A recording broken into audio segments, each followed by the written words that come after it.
قولي لي يا اختي، هو صحيح الرجاله لما بتكبر عقلها بيصغر، ولا دي حاله مخصوصه بس لابو سيد؟ الراجل يا اختي يقوم من الصبحيه. يلا يا بامبا بقى اصحي عشان عايز اخرج.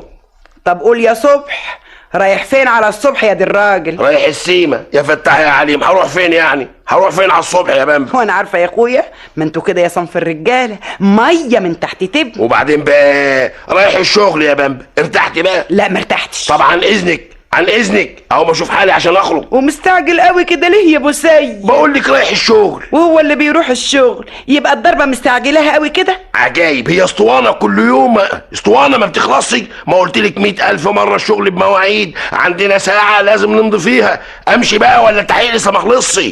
وحياتك وسابني وخرج، وبقى يا اختي ملهوف ما تفهميش ليه. مش ليا حق بقى يا اختي الفار يلعب في عبي؟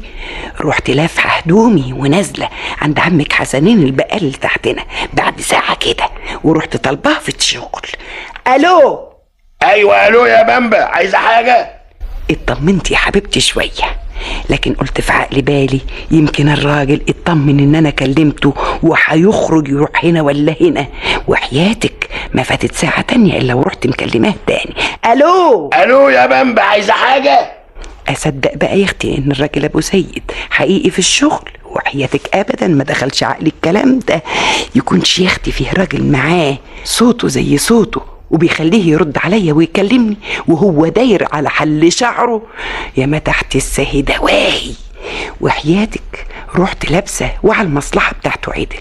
زملاته يا اختي شافوني بقوا يبصوا ويتشاوروا وهم عارفيني، ما انا دايما يا اختي بروح له.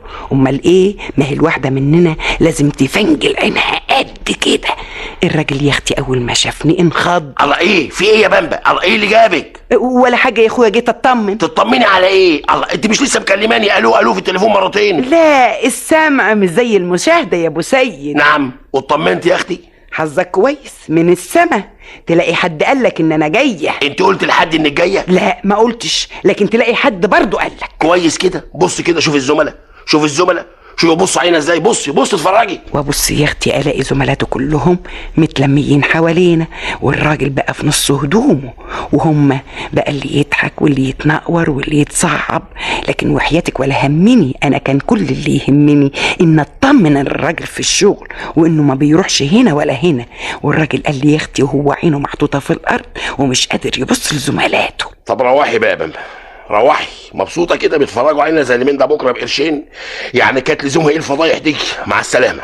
ورجعت يا حبيبتي على البيت وقعدت استناه. اقوم يا اختي ابص الاقيه